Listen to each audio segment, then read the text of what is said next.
Hello friends, welcome to honey JS academy. February 17 daily current affairs with JS points. ఈరోజు very famous మన KCR birthday. So next చూస్తే మనకి economy 2 articles వార్తల్లో ఉన్నాయి. First మనకి బీమా ట్రినిటీ అని చెప్పేసి పిలుస్తాం. ఇది ఎకనామీ అప్డేట్స్లో డిస్కస్ చేసిన ఆర్టికలే కానీ ఇప్పుడు లాంచ్ చేసింది. సో దాన్ని బీమా ట్రినిటీ అని చెప్పేసి పిలుస్తాం. సో ట్రినిటీ మీన్స్ మనకి మొత్తం 3 వస్తాయి కదా. ఏంటి 3 అని చెప్పేసి చూస్తే, ఒకటి బీమా సుగమ్, బీమా విస్తార్, బీమా వాహక్ అని చెప్పేసి పిలుస్తాం. దీన్ని ఎవరు ప్రవేశపెట్టారని చెప్పేసి చూస్తే IRDAI సంస్థ. సో గుర్తుపెట్టుకోవాలి, IRDAI సంస్థ. ఏంటి? Insurance regulatory development authority of India అని చెప్పేసి పిలుస్తాం. భారతదేశం లోపల బీమా నియంత్రణ చేసే సంస్థగా IRDAI వెరీ ఫేమస్. దీన్ని 1993 లోపల ఈ మల్హోత్రా కమిటీ అని చెప్పేసి ఉంటుంది. ఆ కమిటీ సిఫార్సు చేస్తుంది. దాని ప్రకారం మనము ఈ IRDAI యాక్ట్ అని చెప్పేసి 1999 చట్టం ద్వారా 2000లో ఏర్పాటు చేసుకున్నాం. కాబట్టి ఇది చట్టబద్ధ సంస్థ అని చెప్పేసి పిలుస్తాం. మల్హోత్రా కమిటీ 1993లో ఏర్పాటు చేస్తే 94లో రిపోర్ట్ ఇస్తుంది. 1999లో చట్టం చేస్తాం. 2000 ఏప్రిల్ లోపల ఏర్పాటు చేసుకుంటాము. ఇది హెడ్ క్వార్టర్ వచ్చేసి మనకి హైదరాబాద్ లోపల ఉంటుంది. భారతదేశం లోపల ఇన్సూరెన్స్ సెక్టార్ని రెగ్యులేటింగ్ చేసే బాడీగా IRDAI very famous. So next చూస్తే మనకి బీమా ట్రినిటీ అని చెప్పేసి వార్తల్లో ఉంది కదా. బీమా సుగమ్, బీమా విస్తార్, బీమా వాహక్ అని చెప్పేసి పిలుస్తాం. సో బీమా సుగమ్ అంటే ఏంటి అంటే, ఆన్లైన్ లోపల బీమా సౌకర్యాలు కల్పించే open digital market place. Open means అందరూ యాక్సెస్ చేయవచ్చు. బీమా కొనుగోలు కావచ్చు, బీమా అమ్మకాలు కావచ్చు, బీమా క్లెయిమ్ కావచ్చు, బీమా మార్పిడి కావచ్చు, అంటే ఒక కంపెనీ నుంచి మరో కంపెనీకి పోర్టబుల్ కావచ్చు. ఇవన్నీ కూడా మనకి ఒకే దగ్గర లభిస్తాయి. అదే బీమా సుగమ్ అని చెప్పేసి పిలుస్తాం. సో దీని లక్ష్యం ఏంటి అంటే, అందరికీ ఇన్సూరెన్స్ 2047 కల్లా అచీవ్మెంట్ కావాలి. దానికోసం అని చెప్పేసి బీమా సుగమ్ని మనం ఏర్పాటు చేసుకున్నాము. సో ఇది ఫస్ట్ది అయిపోయింది. సెకండ్ది, ఇదంతా నోట్స్లో లేదా అంటే ఎకనామీ అప్డేట్స్ లోపల ఉంది. బీమా విస్తారం అని చెప్పేసి ఉంది. సో మనకి ఇంతకుముందు 10th క్లాస్లో ఆల్ ఇన్ వన్ అని చెప్పేసి ఒక గైడ్ దొరికేది. Telugu, Hindi, English, maths, science, social అన్నీ ఉంటాయి. సో అటువంటిది మనకి ఈ ఇన్సూరెన్స్ లోపల ఆల్ ఇన్ వన్గా ఈ బీమా విస్తార్ని పిలుస్తాం. అంటే లైఫ్ ఇన్సూరెన్స్ కానీ, హెల్త్ ఇన్సూరెన్స్ కానీ, లేదా యాక్సిడెంటల్ ఇన్సూరెన్స్ కానీ, ఇవన్నీ కలిపి ఒకే పాలసీ లోపల లభిస్తాయి. దాన్నే బీమా విస్తార్గా పిలుస్తాం. సింపుల్ చెప్పాలంటే ఆల్ ఇన్ వన్ ఇన్సూరెన్స్గా ఇది ఫేమస్. బీమా సుగమ్ ఏంటి అంటే, ఇన్సూరెన్స్ ఫర్ ఆల్, అందరికీ బీమా సౌకర్యం కల్పించాలి. బీమా విస్తారేమో ఆల్ ఇన్ వన్ ఇన్సూరెన్స్. రెండు కొంచెం సేమ్ ఉంటాయి కానీ తేడా. నెక్స్ట్ బీమా వాహక్ అని చెప్పేసి పిలుస్తాం. వాహక్ అంటే మోసుకుపోయేది. ఇంతవరకు బీమా సౌకర్యం లేని గ్రామాల లోపల అందరికీ బీమా కల్పించడమే బీమా వాహక్ యొక్క ముఖ్య లక్షణం. అంటే ఏంటంటే, విలేజ్ లెవెల్లో బీమా ప్రచారం చేసే వాళ్ళని బీమా వాహక్గా పిలుస్తాం. సో సేవలు అందని ప్రాంతం లోపల దీన్ని నియామకం చేస్తాం. 3 మనకి ఎకనామీ లోపల ఇన్సూరెన్స్ సెక్టార్ కిందకి వస్తుందండి. సో బోత్ TGPS, APPS వాళ్ళ సిలబస్లో లేదు ఇన్సూరెన్స్, బట్ మనకి కరెంట్ అఫైర్స్లో వెరీ ఫేమస్. సో నెక్స్ట్ అండి, వెరీ వెరీ ఇంపార్టెంట్, మనకి భారత్ టెక్స్ 2025 అని చెప్పేసి న్యూఢిల్లీలోని భారత్ మండపం హోస్ట్ చేసింది. ఇది ఎకనామీ కిందకి వస్తుంది. అంటే వ్యవసాయం పాఠం మనకి కరెంట్ అఫైర్స్లో ఇంపార్టెంట్, ఎకనామీ లోపల TGPS, APPS వాళ్ళకు ఉంది. సో మనకి ఎకనామీ బేసిక్స్తో పాటు అప్డేట్స్ అధ్యయనం చేయాలి. ఇప్పుడు ఏంటిది, భారత్ టెక్స్టైల్ ఇండస్ట్రీ లోపల అతిపెద్ద సమ్మిట్ అండి. సో మనకి ఇండియా హోస్ట్ చేసింది. అంశాలు ఏంటి చూద్దాం ఒకసారి. మన PM మోడీ గారు నిన్న ప్రసంగిస్తారు, ఈరోజు అన్ని పేపర్లో వచ్చింది. 2030 నాటికి ఈ టెక్స్టైల్ ఎక్స్పోర్ట్స్ 3 రెట్లు పెంచాలి. ప్రజెంట్ 3 లక్షల కోట్లు ఉన్నది కదా, 6th ప్లేస్ ప్రపంచం లోపల. దీన్ని 9 లక్షల కోట్లకు పెంచాలి. తరచుగా భారత ప్రభుత్వం యొక్క లక్ష్యాలు అని చెప్పేసి క్వశ్చన్ వస్తుంది. ప్రజెంట్ 3 లక్షల కోట్లు ఉంటే 2030 నాటికి 9 లక్షల కోట్లకి పెంచాలి. నెక్స్ట్, సో ఇది మీకు ఇంతవరకే పేపర్లో వచ్చిందండి. ఇప్పుడు ఏంటి అంటే, ఈ టెక్స్టైల్ ఇండస్ట్రీ గురించి బడ్జెట్ ఏం మాట్లాడింది, సర్వే ఏం మాట్లాడింది చూద్దాం ఒకసారి. బడ్జెట్ లోపల చూస్తే 25-26 బడ్జెట్ లోపల నేషనల్ కాటన్ టెక్నాలజీ మిషన్ అని చెప్పేసి మనం దీన్ని ఏర్పాటు చేసుకుంటున్నాం 500 కోట్లతోని. నేషనల్ కాటన్ టెక్నాలజీ మిషన్ మనం డిస్కస్ చేసిన బడ్జెట్ స్కీమ్స్ లోపల. నెక్స్ట్ సర్వే అండి. అయితే మీకు బడ్జెట్ పాఠము మన యాప్లో ఉంది కదా, మీకు అవసరం అని చెప్పేసి మీరు కామెంట్ చేయండి, మీకు ఫ్రీ యాక్సెస్ యాప్ లోపల ఇస్తాను. అంటే బడ్జెట్ క్లాసెస్ని అందరికీ చూసేలా దాన్ని ఓపెన్ చేస్తాను if you interest. Okay, 2024-25 survey ఏం మాట్లాడింది, ఇది మనకి సర్వే వచ్చింది కదా, చూద్దాం ఒకసారి. సర్వేని మనము ఫస్ట్ పేజ్ నుంచి లాస్ట్ పేజ్ వరకు చదవద్దు.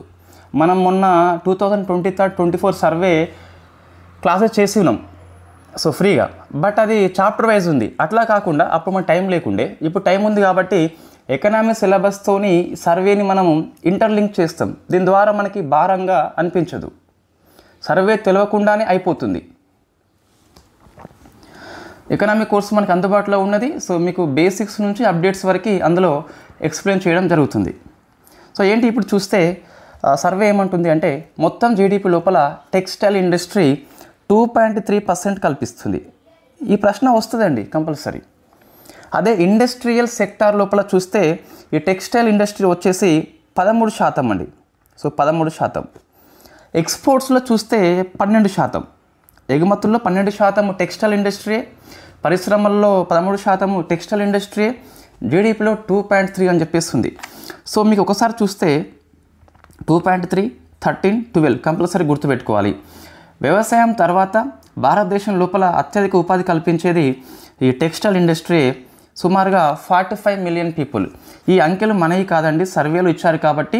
సో టెక్స్టైల్ విషయంలో సర్వే ఏం మాట్లాడుతుంది, ఇంతే మాట్లాడుతుంది, ఇంకా ఎక్కువ మాట్లాడలేదు. 45 మిలియన్ పీపుల్ అని చెప్పేసి పిలుస్తాం.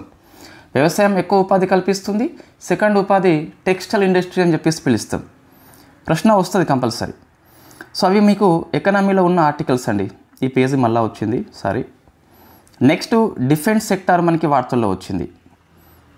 ఏంటి, ఆకాష్ క్షిపణి అని చెప్పేసి ఆకాష్ మిసైల్ని ఫిలిప్పీన్స్ కొనుగోలు ఒప్పందము కంప్లీట్ అయిపోయింది. $200 మిలియన్ యొక్క ఒప్పందము. ఈ ఫిగర్ మనం గుర్తుపెట్టుకోవాలి. ఇంతే కరెంట్ అఫైర్స్. మన జిఎస్ పాయింట్ ఆఫ్ వ్యూలో చూస్తే, సో ఆకాష్ ఏంటి, surface to air missile. Sam అంటే ఏంటి, సర్ఫేస్ టు ఎయిర్ మిసైల్. అంటే మనము ఆకాశం వైపు చూస్తాము అంటే భూమి నుంచి పైకి చూస్తాం కదా, సో మన సర్ఫేస్ నుంచి ఎయిర్కి ప్రయోగిస్తాం.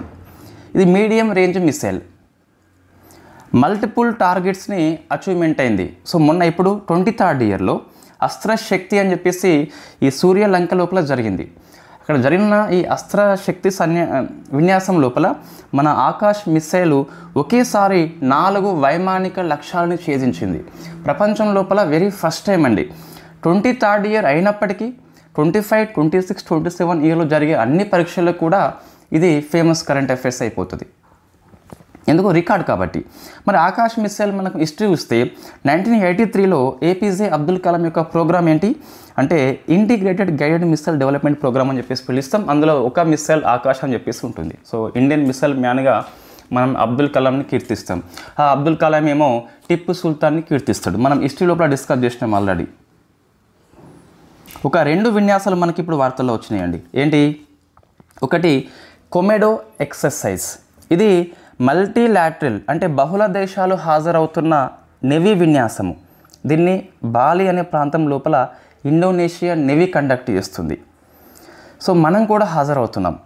INS శార్దుల్ అండ్ P-8A అని చెప్పేసి ఒక ఎయిర్ క్రాఫ్ట్. ఇది నిఘా కాస్త సముద్రం యొక్క నిఘా విమానం అని చెప్పేసి పిలుస్తాం, సర్వేలియన్స్ విజల్ అని చెప్పేసి పిలుస్తాం.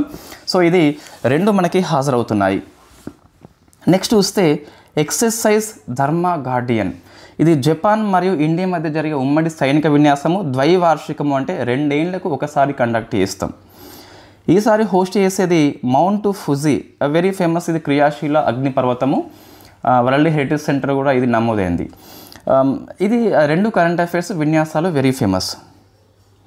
TGPS వాళ్ళు ఇంకేమన్నా స్టార్ట్ చేయకుంటే స్టార్ట్ చేయండి కరెంట్ అఫైర్స్ని. సైన్స్ అండ్ టెక్నాలజీ అదర్స్ అండి. So RuTAG smart village center అని చెప్పేసి very famous, rural technology action group అని చెప్పేసి పిలుస్తాం. ఇది హర్యానాలో ఉన్న సోనిపట్ ప్రాంతంలోని మందౌరా గ్రామం లోపల ప్రారంభించుకున్నాం. మందౌరా గ్రామం, ఈ విలేజ్ మనం గుర్తుపెట్టుకోవాలి. Why, because smart village centre కాబట్టి రాష్ట్రం కంటే విలేజ్ గుర్తుపెట్టుకోవాలి. ఏంటి, మనకి మందౌరా అని చెప్పేసి పిలుస్తాం. సో మందౌరా అని చెప్పేసి పిలుస్తాం. Very very famous. ఏంటి అంటే గ్రామీణ ప్రాంతం లోపల టెక్నాలజీ డెవలప్మెంట్ ద్వారా మనం సస్టైనబుల్ డెవలప్మెంట్ అచీవ్మెంట్ కావాలి, లక్ష్యం అండి. నెక్స్ట్ సోలార్ డీహైడ్రేషన్ టెక్నాలజీ, ఎస్డిటీగా వెరీ ఫేమస్. ఐఐటి కాన్పూర్ ఈ టెక్నాలజీని ఉపయోగించి, అంటే సన్లైట్ను ఉపయోగించి ఆ వ్యవసాయ ఉత్పత్తులు ఏవైతే ఉంటాయో, ఫ్రూట్స్ కావచ్చు, వెజిటేబుల్స్ కావచ్చు, అందులో ఆ నీటి కంటెంట్ని తీసుకుంటుంది. డీహైడ్రేషన్ అని చెప్పేసి పిలుస్తాం. సన్లైట్ను ఉపయోగించి డీహైడ్రేషన్ చేస్తుంది కాబట్టి సోలార్ డీహైడ్రేషన్గా పిలుస్తున్నాం. సో తేమ శాతం తొలగిస్తే ఏమవుతుందంటే వస్తువు అనేది పండ్లు కూరగాయలు ఎక్కువ కాలం నిల్వలో ఉంటాయి. సో షెల్ఫ్ లైఫ్ పెంచేందుకు ఒక ప్రక్రియ కాబట్టి ఐఐటి కాన్పూర్ని మనము దృష్టిలో పెట్టుకొని గుర్తుపెట్టుకోవాలి. నెక్స్ట్ అండి గ్రోక్ 3 అని చెప్పేసి నమస్తే తెలంగాణ ఆర్టికల్. ఇది భూమి మీద అత్యంత తెలివైన ఏఐగా ఎలాన్ మస్క్ క్లెయిమ్ చేసుకున్నాడు. నాట్ మచ్ ఇంపార్టెంట్, బట్ ఒకసారి చూడండి సరిపోతుంది. భారతదేశం లోపల ఒక జూలో ఏర్పాటు చేయబడ్డ మొట్టమొదటి బయో బ్యాంక్ అని చెప్పేసి వెస్ట్ బెంగాల్ లోపల సిసిఎంబి ప్రారంభించింది. సో జూ కాబట్టి జూ పేరు మనం గుర్తుపెట్టుకోవాలి. ఏంటి జూ పేరు? పద్మజా నాయుడు హిమాలయన్ జూవాలజికల్ పార్క్ అని చెప్పేసి పిలుస్తాం. సో ఇండియాలో ఒక జూ లోపల ఏర్పాటు చేయబడ్డ మొట్టమొదటి bio bank. So bank means మనకి స్టోరేజ్ చేస్తుంది, వెయిట్ నిల్వ ఇస్తుంది. అంటే అంతరించిపోతున్న జంతువులు ఉంటాయి కదా, వాటి యొక్క టిష్యూని సేకరించి నిల్వ చేస్తుంది. ఆ జంతువు అంతరించిపోతే ఈ టిష్యూ ఉపయోగించి మళ్ళీ తిరిగి పునరుద్ధరణ చేయవచ్చు. సో మంచి టెక్నాలజీ కాబట్టి మీకు ఎమర్జింగ్ టెక్నాలజీ అని చెప్పి సిలబస్లో ఉంది ఏబిపిఎస్ గ్రూప్ 2 మెయిన్స్ వాళ్ళకి. ఈరోజు హైకోర్టు కేసు ఉంది కండి. సో కేసు యొక్క తీర్పు బట్టి మీ ప్రణాళిక చేసుకోవాలి. తీర్పు ఏదైనా తీసుకోండి, తీర్పు యొక్క ఫలితం బట్టి మన ప్రిపరేషన్ని, సో ఎగ్జామ్ కనుక ఇన్ఫ్యాక్ట్ యాజ్ పర్ షెడ్యూల్ ఉంటే రివిజన్ మీద ఫోకస్ చేయండి. ఇంకేమైనా అటు ఇటు అయితే గిట్ట దానికి తగ్గట్టు ప్లాన్ చేసుకోండి.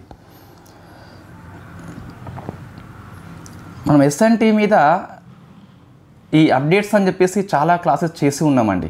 మీకు ఇప్పుడైతే వద్దు, రివిజన్ కోసం మీ నోట్స్ ఉపయోగించుకోండి. ఏమన్నా అటు ఇటు అయితే గిట్ట సో ఆ క్లాసెస్ చాలా బాగా పనికి వస్తాయి. డిఫెన్స్, స్పేస్, ఎన్విరాన్మెంట్ కావచ్చు, న్యూక్లియర్ టెక్నాలజీ కావచ్చు, చాలా క్లాసెస్ మీకు ఉన్నాయి. సిలబస్లో సుమారుగా 50% మనము కేవలం అప్డేట్స్ ద్వారా కవర్ చేస్తున్నాం. ఫుల్ కోర్స్ మనం త్వరలో లాంచ్ చేస్తాం ఎగ్జామ్ తర్వాత, మార్చి 1కి అనుకుంటున్నాం. సో అప్పుడు మీకు ఫుల్ కోర్సు తీసుకునే ప్రయత్నం చేయండి. మీ 75 మార్కులకి సంపూర్ణ న్యాయం జరుగుతుంది. ఇప్పుడు ఇది చూడండి ఒకసారి. సిమ్లీపాల్ టైగర్ రిజర్వ్ అని చెప్పేసి వార్తల్లో వచ్చింది. ఇది ఒడిశాలో ఉంటుంది, మనకు తెలుసు ఆల్రెడీ. ఇప్పుడు ఎందుకు వార్తల్లో వచ్చింది అంటే ట్రయల్ గార్డ్ ఒక ఏఐ సిస్టమ్ పేరండి. దీని ద్వారా యాంటీ పోచింగ్ మీన్స్ వేట, యాంటీ పోచింగ్ మీన్స్ అంటే వేటాడకుండా 0% పోచింగ్ సాధించిన ఫస్ట్ టైగర్ రిజర్వ్గా ఈ సిమ్లీపాల్ రికార్డ్ సృష్టించింది. సో ఇక్కడ ఏం లేదు, ట్రయల్ గార్డ్ మీన్స్ కెమెరా ఉంటుంది. సో ఆ కెమెరా అటవీ శాఖ ఆఫీసర్స్ని అలర్ట్ చేస్తుంది ఎవరన్నా వేటాడడం స్టార్ట్ చేస్తే ఇట. ఇది 1 year పాటు ఇంప్లిమెంటేషన్ కాబట్టి ఇంకా వేటాడడం తగ్గిపోయిందని చెప్పేసి మన పేపర్లో వచ్చింది. అయితే ఈ సిమ్లీపాల్ చూస్తే ఇట బయోస్పియర్ రిజర్వ్ అండి ఇది. దాంతోపాటు మెలనిస్టిక్ టైగర్, బ్లాక్ స్ట్రాప్స్ ఉంటాయి. సో నల్ల టైగర్ అని చెప్పేసి పిలుస్తాం.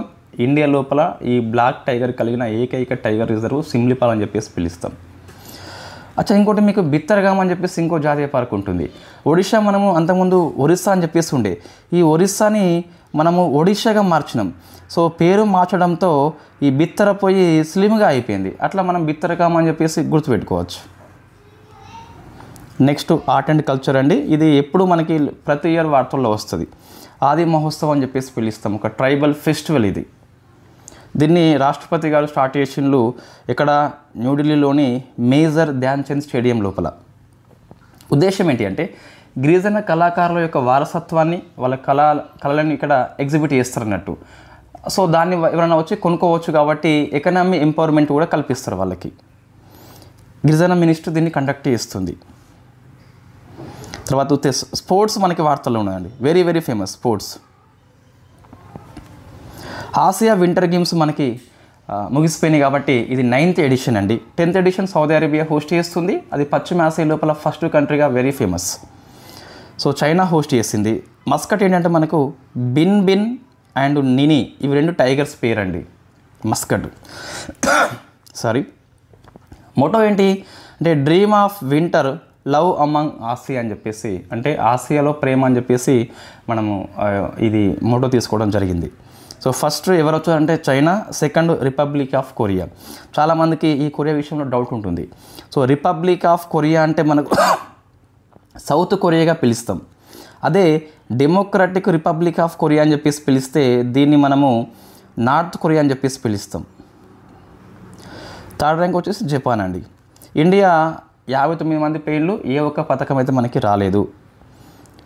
సో ఇది గుర్తుపెట్టుకుని నెక్స్ట్ 4 ఇయర్స్కి ఒకసారి కాబట్టి సౌదీ అరేబియా హోస్ట్ చేస్తుంది. పశ్చిమ ఆసియా లోపల ఫస్ట్ కంట్రీ అని చెప్పేసి పిలుస్తాం. సో నెక్స్ట్ చూస్తే స్టేట్స్ న్యూస్ మనకి వార్తల్లో ఉన్నదండి. సో స్టేట్ ఆఫ్ మధ్యప్రదేశ్ మనకి వార్తల్లో వచ్చింది. India first global capability centre అని చెప్పేసి టైర్ 2 నగరాలు ఉంటాయి కదా. తెలంగాణ వస్తే ఎగ్జాంపుల్ ఈ వరంగల్, ఇంకా నిజామాబాద్ లాంటి టైర్ 2 ఉంటాయి కదా. అంటే టైర్ 1 అంటే హైదరాబాద్ లాంటివి వస్తాయి. ఇవి ప్రపంచ ఎగుమతుల విషయం లోపల అగ్రస్థానం వహించేలా పాలసీ రూపొందించిన ఫస్ట్ రాష్ట్రంగా రికార్డు సృష్టించిందండి. అందుకే మనకి వార్తల్లో వచ్చింది. సో నెక్స్ట్ చూస్తే సమ్మిట్ అండి. International temple convention and expo అని చెప్పేసి తిరుపతి హోస్ట్ చేస్తుంది. సో తెలంగాణ వాళ్ళకు కూడా ఇది ఇంపార్టెంటే.